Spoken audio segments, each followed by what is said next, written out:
Can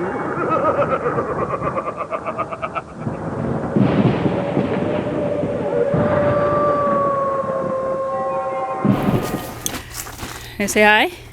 Hi. Good boy. So what are we going to do now? Paint. Paint, finally. We mudded the whole tree at the top and around the back, and now is the moment we've all been waiting for.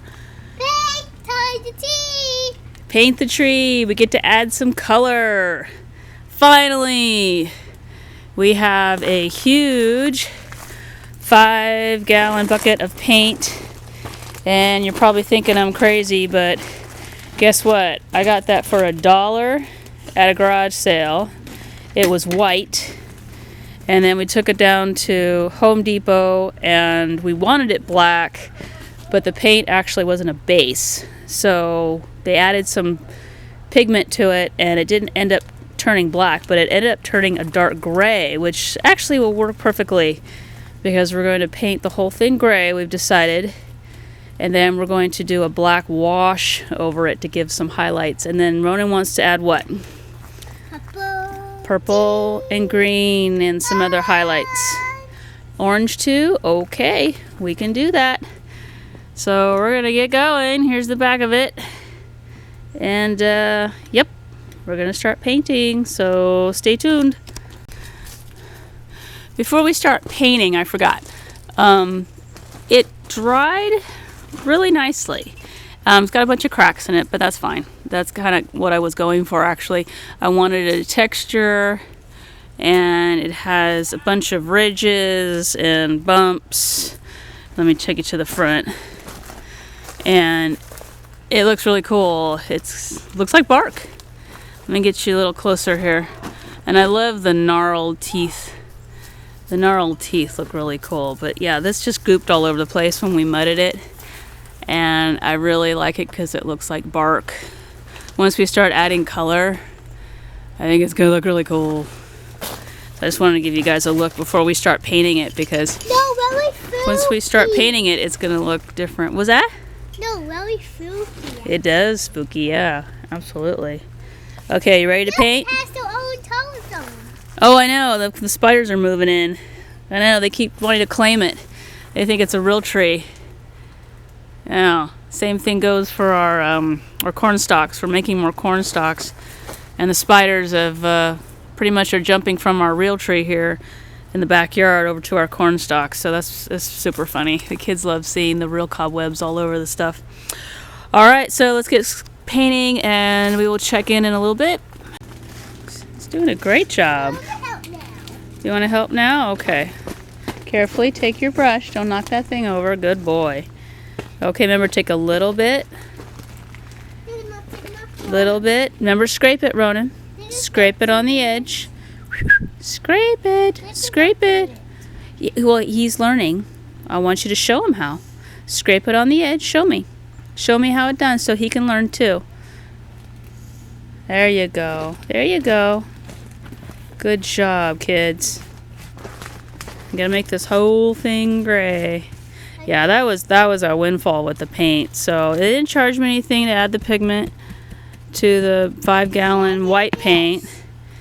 So I basically spent $1 and I got 5 gallons of gray, which I love.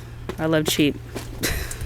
I love windfalls, considering everything else we pay for here, which is not a whole lot, but you know, wash your hand. Don't worry about it. We'll clean it up when we're done, okay? You gonna paint? Good job, Drake. Okay, I'm gonna help too. Alright, we got the whole spooky tree grayed up. I missed a couple spots, but I'm not gonna worry about it. The black, we'll take care of that. It looks pretty cool. I'm gonna let it dry for a little bit, and then I'm gonna splatter it with watered down black paint. Get some of the highlights in there. Okay, stay tuned. Guess what? We finished the spooky tree. Check it out. Let me back up a little bit. I need to wash my hands, Mommy. Okay, there it is.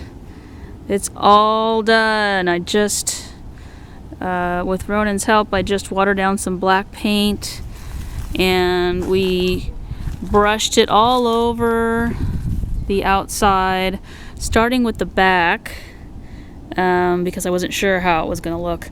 And I like it very much. So the first time we brushed it, though, it was basically a darker gray. It didn't really have much definition. It had a little bit, but not a whole lot.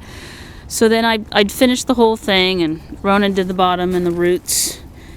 And like I said, we started in the back because I wasn't sure how it was going to look, and it just looked like another shade of gray, just darker.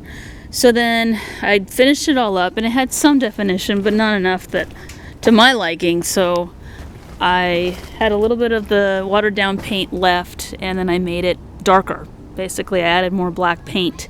And so then I went it over again and painted mostly in the crevices, like between the bumps first, to kind of get it darker, blackish color.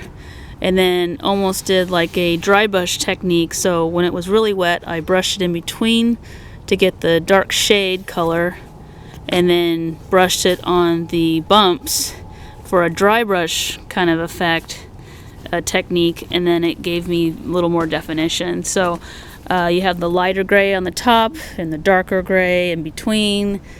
Gives it a lot of definition, plus the dry brushing over the bumps highlighted the texture for the bark. So I really like it. Really like it. It came out great.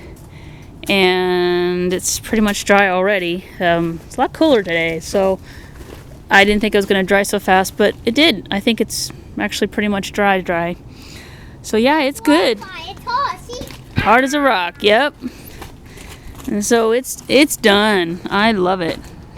It is great. And the last thing we have to do is I'm going to put some fabric inside the mouth, hide the wires and the pipes, black fabric, and then we'll put a light in it.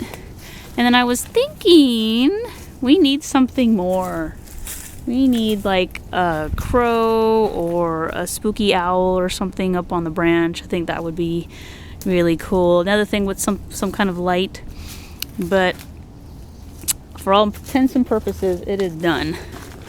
So, yay! Just got 2 more to go. Over here, we haven't touched these much. I have to make the tops. But once we do, it'll go fast because now we know exactly what we're doing. And we have our painting technique. So, stay tuned. Bye, Spooky Tree!